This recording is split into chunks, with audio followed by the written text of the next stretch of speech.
കാലം കഴിഞ്ഞിട്ടും കാലം മറന്നില്ല പുന്നാര മസഊദ് ഉസ്താദിൻ കഥകൾ.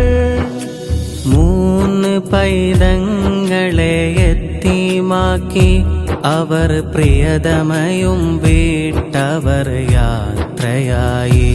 ഒരു മടക്കമില്ലാത്തൊരു യാത്രയായി.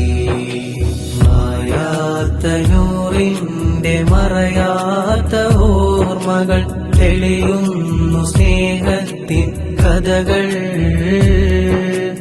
ആരും മറക്കില്ല ആ നിറപുഞ്ചിരി വിടരുന്ന നൂറിന്റെ പൂമുഖത്തെ. പുഞ്ചിരി മാഞ്ഞതോർത്ത് കരയാത്ത കണ്ണില്ല. പുന്നാര ശൈഖുന പോയി മറഞ്ഞു. കണ്ണെത്താ ദൂരേക്ക്